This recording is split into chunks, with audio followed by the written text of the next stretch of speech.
So I have a script, but I'm not going to use it. Thank you all for being here. Let me try to set the stage for what we've been through and where we're going. So at lunch we had Senator Thune and Undersecretary Khan kind of give a perspective from the government leadership side of things. And we also had Michael Ramlett from Morning Consult, who gave a really insightful and interesting analysis of consumer reaction to our issues. And a lot of it was focused on Autos 2050. And it kind of speaks to why we're here. We all embrace the idea that the future is really promising. And the challenge here is how do we accelerate the future to get there as fast as we possibly can. And there's three fundamental issues. There's consumer acceptance, and Michael Ramlett talked about the consumer side. There's government, and Derek Hahn and Senator Thune talked about that. And there's the innovation side, the technology side. And so for the next 3 hours, we're going to hear from innovators. And I'm really excited about that. We've got some phenomenal folks who are changing life. And they're here, and we're thankful. And we think it's going to be fascinating. So 3 hours of panels, tip talks, and kind of a serious deep dive into the issues that will transform mobility. We also have a dinner tonight, an awards dinner, where Alex Roy is going to be our MC, and I don't see Alex. But I just met him. I did not know Alex, and he's a trip. You'll really, really enjoy him. He's a bit of a provocateur, and I say that in a nice way. He will offend many of you, and that's okay. That's tough. And it'll be a lot of fun. So the other thing that I'm struck by here is when I first came to the auto industry, one of the first events I went to was a dealer event in Las Vegas. And on Saturday in Las Vegas, all the dealers were in suits and ties. I thought, well, this is kind of a strange industry. But the auto space is a little buttoned up in its suits, and the tech space, as exhibited by some of our presenters, is a little bit cooler. And so this is a mashup of tech and autos, and it's kind of a cool marriage, and it's a lot of fun. So government, tech, autos, it's a beautiful combination. And so with that, I'm going to bring up Chris Mullen. Let me spend a second on who Chris is. Chris has spent about 20 years or so in the auto space. She was with Toyota. While at Toyota, she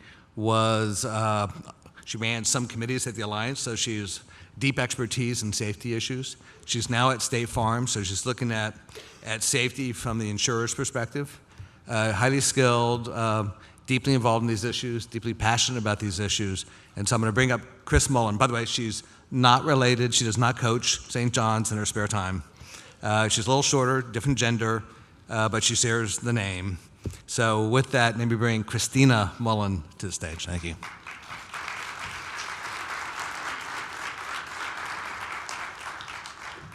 Okay, good afternoon. Wow, you guys are not awake after your lunch. Good afternoon.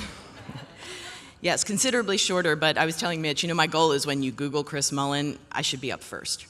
So if I can get to that point, then he will fade into obscurity. That will be where I've succeeded.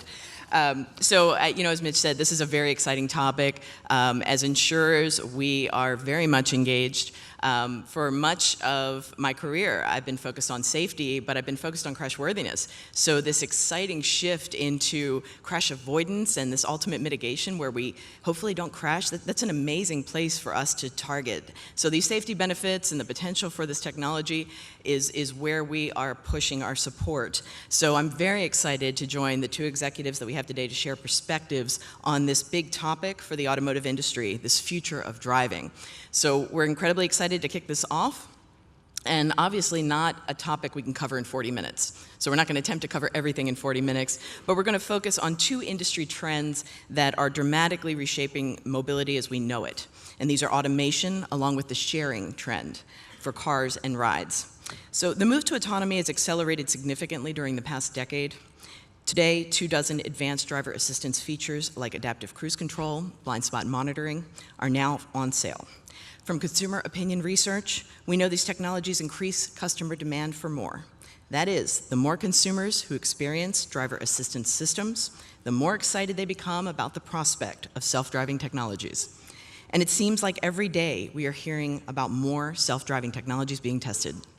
Self-driving technologies truly will usher in a mobility era that offers profound safety benefits. Self-driving technologies will potentially save the lives of thousands of Americans annually, addressing a large portion of crashes associated with human error. Cars with self-driving features also offer huge quality of life benefits: access for the disabled and elderly, time saved being driven so the commuting time can be spent on more productive activities, and the increased freedom that comes with quicker trips due to less congestion. The sharing economy has rapidly emerged as a large and expanding force. Car sharing is changing how people view ownership of their own vehicles. Companies like Silvercar, Uber, Lyft, Car2Go, Chariot, Maven, and ReachNow are already well established in the market. These companies recognize that for many people, car sharing and ride sharing are convenient and better use of a high-cost asset. According to Global Market Insights, the car sharing market is slated to record a massive year-over-year growth of nearly 35%, with a projected revenue of more than $16 billion by 2024. And Boston Consulting Group predicts that by 2021, 6 million urban drivers will be registered users of a car-sharing service. So with that as background, we can all understand that change is coming, and coming incredibly rapidly. So let me welcome to the stage our two speakers for our panel, Dr. Mike Peters and Luke Schneider.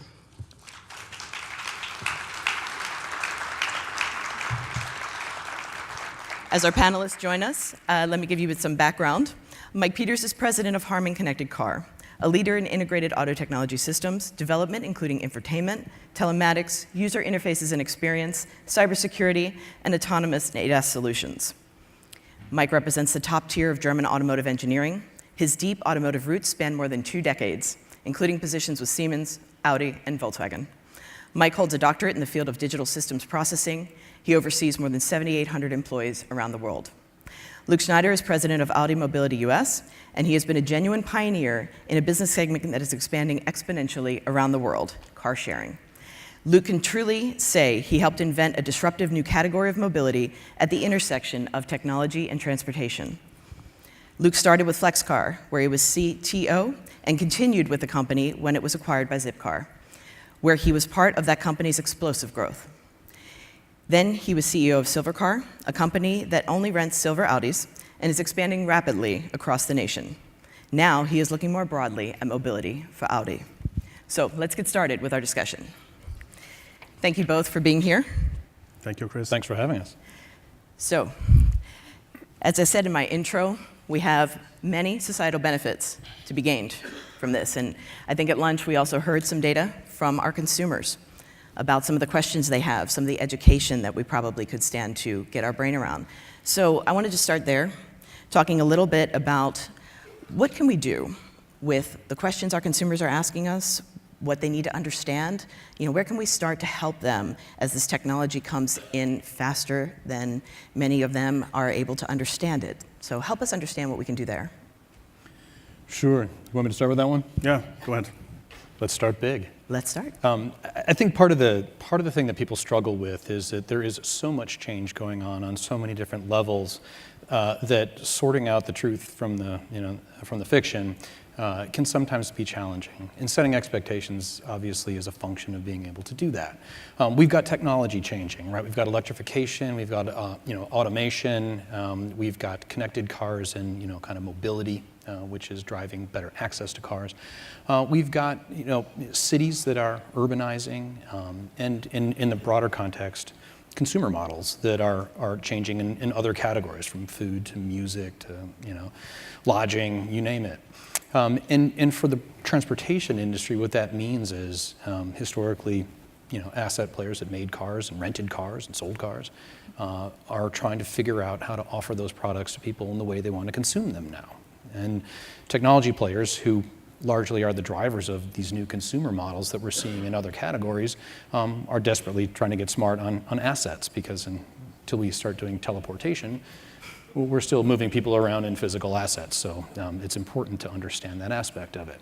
And so from that standpoint, what we at Silvercar look to try to do, and at Audi Mobility now, is find that convergence point, right, where people in the future want to have technology-enabled access to transportation. Sometimes you want to ride, sometimes you want to drive, but whatever it is, it's use case driven, and consumers will be the ultimate arbiters of the models that succeed and those that fail. And not to forget, just to give you a flavor, we invest into this technology and trend a lot. Samsung lately acquired Harman, and Samsung has now 325,000 employees around the world in 80 countries, 36 development centers. And so we just announced at CES that we announced our drive lane open platform approach for supporting our partners with this technology to bring technology and autonomous driving to real life. And you mentioned before, we had a talk before, those risks and hesitations the people might have. Well, it's an important thing to think about that. Safety is the highest priority, and this to this extent, and you can do a lot with public education on that, because as soon as you drove a autonomous car, you feel that a computer has taken over, but if you think about the sensors and think about the compute platform and even communication between cars, this computer might be even better than a human being, a human driver. And then there's one thing I would like to mention as well. It's about cybersecurity. So if you really create such a system and such a new technology, you have from day one to think about cybersecurity. And this is more than just the technology. It's a process. It's the new way of developing such a system. And I can tell you, even the automotive industry and other industries didn't think about and have to actually enforce this thinking about cybersecurity as well. And then let me bring up another topic. It's about talents, right? We as a company are having a hard time to find the right talents for that. It's right, and you might see the same situation. Absolutely right. So all those hesitation in the market we see around, I think, and I believe in this, will be overcome. Mm-hmm. You know, Dr. Peters, I think that's exactly right. If you think about the one thing we can all agree on about the benefit of what we're seeing with autonomous vehicles and automation is in fact safety, right? That's the one thing that we can all certainly agree on, even if we can all agree on exactly how and when things are going to happen. Mm-hmm. 1.25 million people, annually, die in automotive crashes globally each year. 37,000, almost 40,000 here in the U.S. alone. And besides the fact that we can make transportation safer for people using automation, it's also about access. And I think that that's one of the things that gets largely overlooked, which is, there are, millions of people who either are not served by public transportation or are lightly served, and millions more who are disabled or elderly and can't do some pretty basic things which we've arranged our society in a way to have to do. So that's sort of the promise and the benefit of it. Totally agree, though. As this convergence of technology and the traditional automotive industry, starts to come together, cybersecurity is one thing that I think we can learn a great deal from industries that have been practicing it in information technology. But I think, on the other hand, in a highly regulated industry like automotive, we will bring our own sensibilities to cybersecurity that haven't really even been thought of in those industries. Great, good perspectives from both of you. And I think, you've hit on all of the areas that we've all heard from our work with consumers that they're concerned about, right? And, in our work we've done with surveys on our consumers, they are concerned about cybersecurity. They're concerned about performance. They want to see it, right? Seeing it is believing. They want to be comfortable with it. And so as we think about the deployment of these vehicles and as they come to market, there are a lot of ways that this could happen. We could leave it to market forces, vehicle turnover, the way these are happening in their initial deployments, and then as those increase. How do you see this getting to consumers? How do you see this playing out? How do you see these vehicles being available in urban areas, rural areas, full large-scale operations versus smaller? How do you see these things playing out? Look, I'm playing futurist first? Okay. Put your that's you know that's obviously a profound question, you know, and you know, figuring out and thinking through how this kind of thing evolves is critical to the future of our industry.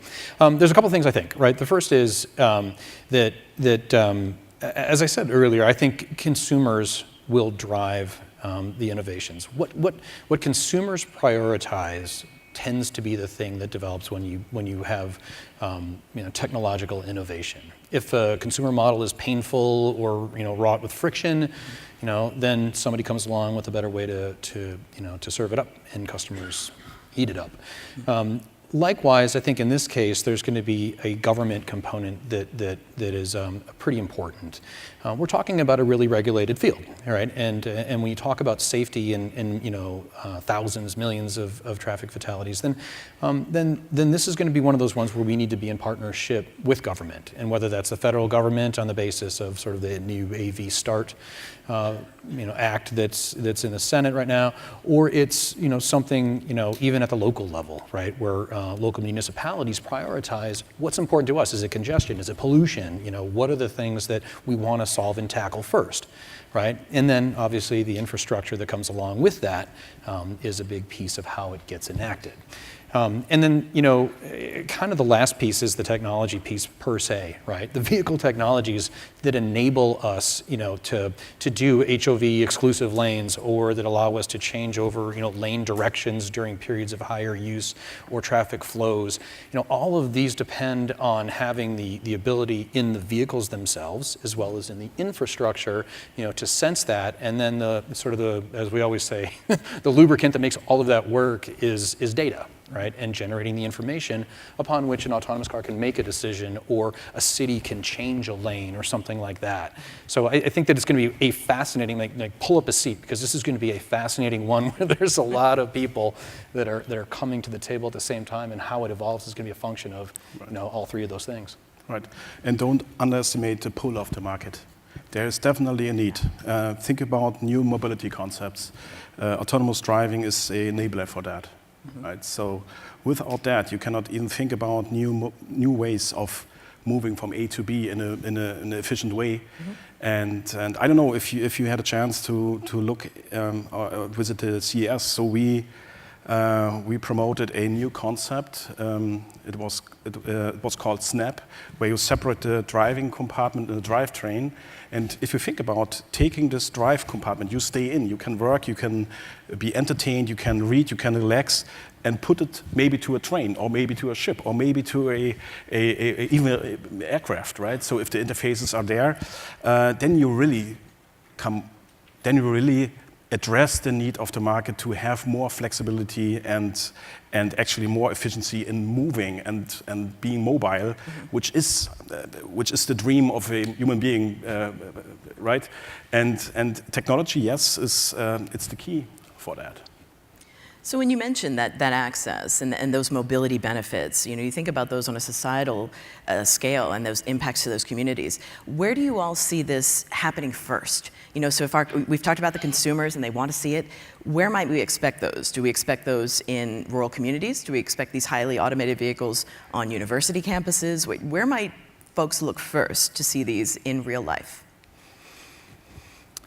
Well, I think that you know, the answer is sort of each of those. You know, I don't know that any one is going to see it, you know, before another one. It's just the forms that it will take. You know, rural communities, right? We talk about this as, you know, early stage automation in rural communities, right? For autonomous vehicles, level 2, which is essentially advanced, you know, driver safety systems.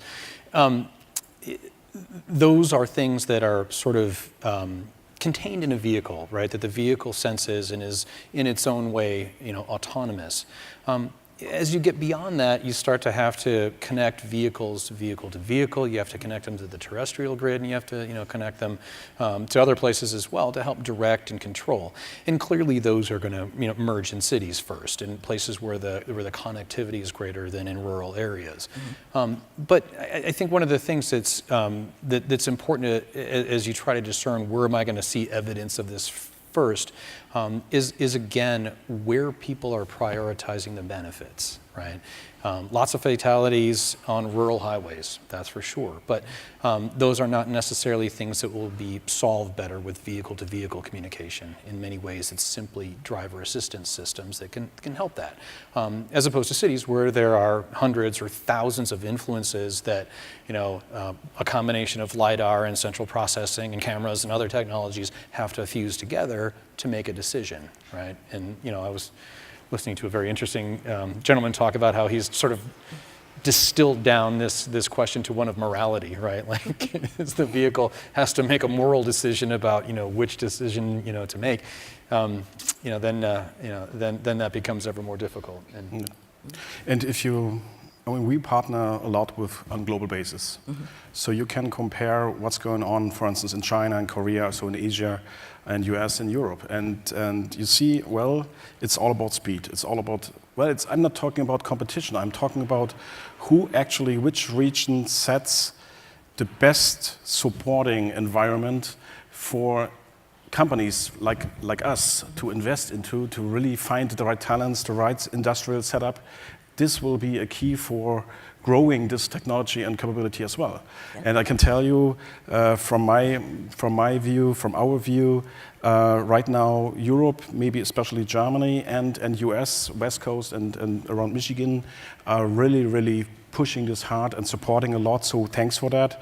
But it still could be improved. Let's really do this. This will be a trend. There will be an industry around that with many employees and business models and business around that. So don't wait for supporting us as an industry.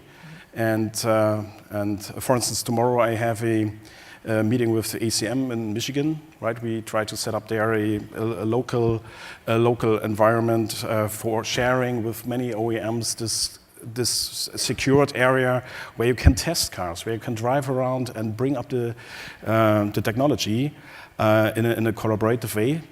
And I would like to see more activities on that. So this is something I want you to remember, and that support is necessary for all of us.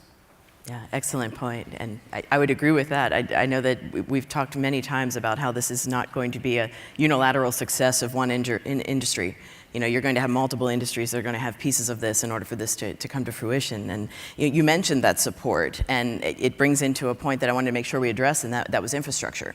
And what will be necessary, what is assumed in terms of infrastructure, what will have to be actively pursued in terms of infrastructure. We assume that the roads will be there. We will assume that they will be in a certain condition. We assume that there will be certain situations that will always be there. But what should these municipalities, these cities, these states, what should Congress start to prepare for? What should these entities know?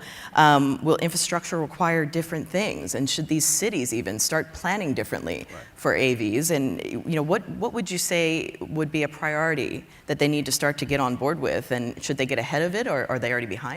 So what should we start to think about in terms of infrastructure? So let me give you a good example.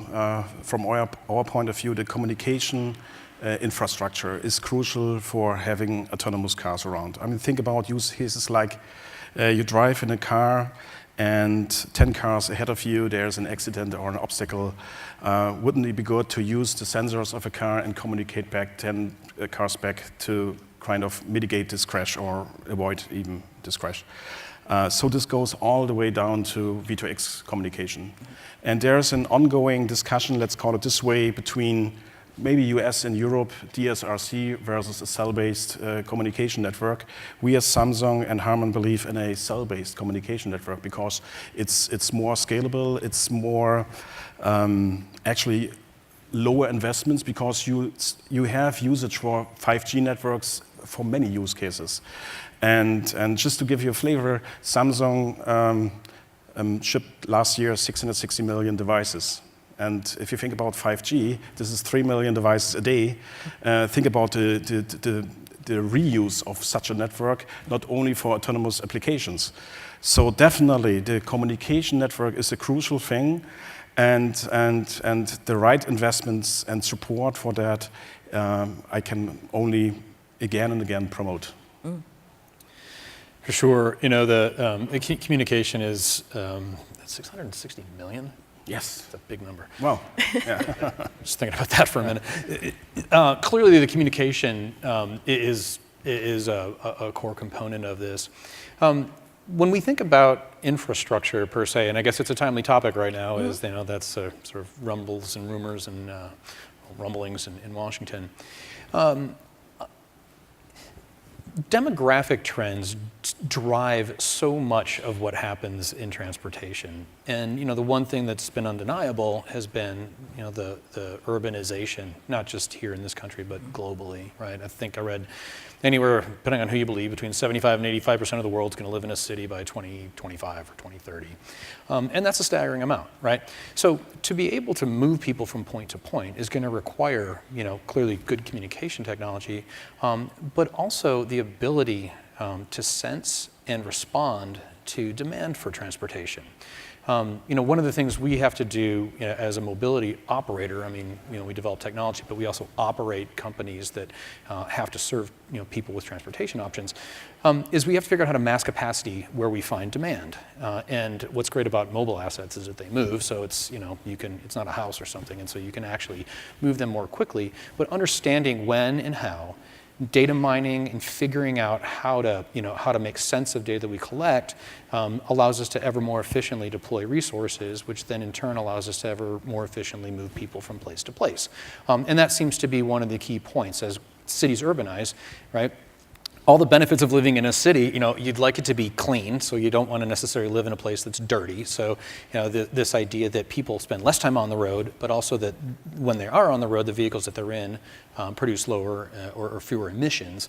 But that all means that we have to be able to sense where cars are, or where people are, or where the transportation assets themselves are, right? And so build databases to then be able to predict and respond and even, you know, preclude issues, whether they be crashes or traffic jams or whatever it happens to be. And even in the most simplest case, at lunch today we were just talking about, I was totally freaked out the first time I saw Rock Creek Parkway here run the other direction, and it just was like unnerving, right? But that's a really easy, simple analog example of what happens when you have a special use case and you need to repurpose real estate in a city, right? So being able to collect data as part of our infrastructure, to me, I think is a really critical piece, because that's going to be the difference between really livable cities and cities where you're challenged to get around. And I think, you know, you actually answered where my next question was going, but I still want to make sure we address this because, you know, Mike, you brought up this point too, and that's the funding. You know, when we talk about these cities planning for these things, we're also talking about a future state that will require electrification, that will be more fuel efficient, and when we get to a point where we have to question the tax revenue and what's going to be the funding mechanism for some of these improvements in this planning, because a lot of what you all are talking about is arguably a little costly. Right? So for these cities to plan, how might they plan? And you've already answered one of those things, and that's data, the data to drive those decisions. But is there anything else we can give these cities in terms of what to be thinking about as they're planning for this future state? Well, as mentioned before, don't try to just set up single discrete use cases. If you invest into something, you always try to build a platform which you can scale and reuse again. In terms of infrastructure, it means and again, I come back to this communication network. This DRSRC discussion is only a use case for in cities, just across, so along the roads, having a network set up, which is only a single case for cars, for autonomous driving. And that's why we believe in a cellular network approach, which can leverage CE devices, IoT, so many use cases. The cities doesn't have to think about that because it's a self-energizing ecosystem, and that's what I'm trying to promote. Invest into reuse platforms and ecosystems. This is the right way to do it. So what's so cool about what Dr. Peters just said is that where we are in this moment of more higher technology meeting the automotive industry is this what he's talking about of kind of like saying, look, let's lay the foundation of what's going to be necessary. What are the ubiquitous technologies and other things that we're going to need in order to go to this next generation, this next post horse and buggy, post automotive, now shared autonomous, whatever you want to think about it, Jetsons era, right? Is in the technology world, what you do is you build technology, you build platforms, and you enable other people to use those platforms to create valuable applications that serve individual use cases. And it's an unbelievably efficient model, right? And it's how so many of the things that are just sitting on your phone right now got there. And the auto industry, historically has been, wow, that's an awesome technology. How do we get that in a car?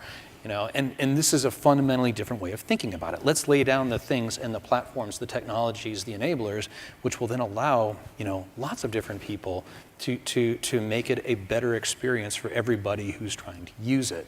And that's what I love about that approach, right? Is those are the things that cities need to be thinking about. If you can use a 5G network for a million different things, then the cost of doing each one of those things goes down proportionally, right? And cities themselves can then begin, to take advantage of entrepreneurs and their own people to leverage higher value assets. Right.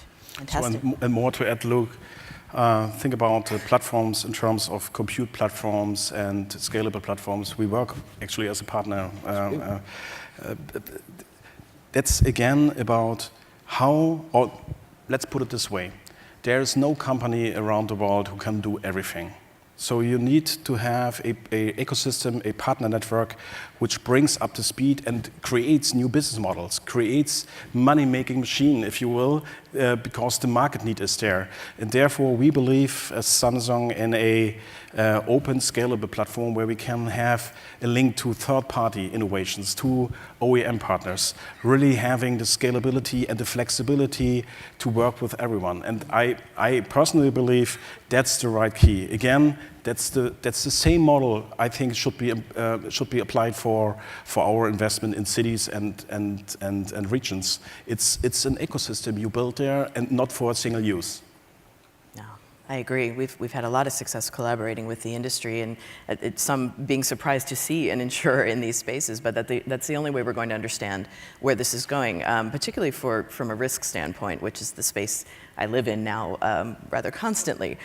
So I do want to go there to understand this. We've been very excited about this, especially in this community, because we all see the benefits, we all see the opportunities from a societal standpoint, from an access standpoint. So we're motivated to drive pace, right? Can't get this here soon enough. But with that pace comes the question of, are there any concerns with driving that pace? Are there any reasons that we need to be concerned that there's a race to get here very quickly? And is there any reason to slow down? Is there any reason to wonder if there's something we should be concerned about from a pace standpoint? Or do we keep the foot on the gas, no pun intended, right? Do we keep this coming as fast as possible because the demonstrable benefits that we've seen so far, we want to make sure come to market? So anything we need to understand from that space? Yeah, so clearly managing the pace of change and innovation in something as important in this is necessary. So I'm going to start there, right? This is a $10 trillion global industry. It's, depending on how you measure it, between, $1 and $4 trillion in the United States alone, right? So there's a lot of economic interest that's sitting in there, and that can drive a lot of behavior. What we really need to do is realize that, of 40,000 fatalities and hundreds of thousands more injuries that we experienced last year, even one more is too many. Mm-hmm. So the speed with which we can begin to reduce those, right, is arguably the floor of the pace we need to take. However, right, federal regulation on certain things like this AV START Act, I think, for autonomous vehicles is going to help by relaxing certain restrictions while maintaining safety for everybody as we begin to pilot and try new use cases. At the same time, at the local levels, prioritizing those things that we want to build into our new vehicles and our new systems will complement it, and it's going to wind up being that partnership again. Mm-hmm. And so I think that that's an important thing to manage, and something where you don't want this to be the wild, wild west. No. Indeed. Right, and I mentioned already the need for talents. right? It's a technology path we probably see the next 5 to 10 years to develop. And our company, of course, is investing in terms of money, a lot into it, but it's hard to find the right talents. So therefore, the educational setup, the kind of exchanging talents and developing those talents, it's crucial for this industry as well. And there we need the help of local authorities and the educational system. Yes, it's a competition between, and I mentioned this already, between regions as well. So those regions who is actually giving the best support and building those talents, they will succeed. So it's crucial. And a lot of those collaborations do maintain those dual goals of both development and education. We fund M-City up in Michigan, and that does have the goal of maintaining that collaborative effort between the industry and that public-private partnership, but then you also have those education goals so that you're making sure that next generation of talent is being developed with that application in mind. So I completely agree with you. It's critical. And this has been an incredibly engaging panel, and I want to make sure that we thank you both, but I am going to use every bit of minute that we have left to ask you one final question, and that is, with all this motivation and with all this excitement around this technology, is there any major obstacle, one big obstacle that you want our audience to take away that we need to make sure we're aware of, that we get ahead of, so that there's nothing stopping this technology from bringing us those safety benefits that we all want so much? You mentioned the fatalities. We want to get rid of those. So biggest obstacle, and how do we deal with it? Sure. I think that there is there one biggest one. Yeah, the biggest I know. one. I feel like I'm in Silicon Silicon Valley now, right? There's got to be one answer for everything. So no, I think one of the biggest ones for me is to ensure we have a level playing field out there, so that we allow the development of this technology to flourish, right? So we take the best ideas, we get the most the brightest thinkers and the most innovative solutions out there, and we don't limit them. Again, one more fatality is one too many. And so, if we just simply start with safety, that's great. But in the end, reducing fatalities, making lives more livable, and taking this thing that used to be kind of a luxury, moving mobility and moving between place to place, hundreds or thousands of years ago, now a basic necessity in modern life. How do we, reduce the cost per passenger mile and unlock potential and pent-up demand for mobility? That, I think, is the biggest thing. So, and I mentioned already a lot. It's talent. Yes. It's investment, and it's government support. So get in touch with companies like us and like Audi investing a lot, and find out, hey, where could you elevate? Could you help and support? Because this technology, this trend will happen. Right. If people want this, it will come. Yeah. Right. Yep. Well, please join me in thanking our panelists. It was a fantastic dialogue. Thank you both so very much. Well done. We're going to be taking a short break, only 5 minutes, and then I'll be introducing our next segment. So thank you. Sure.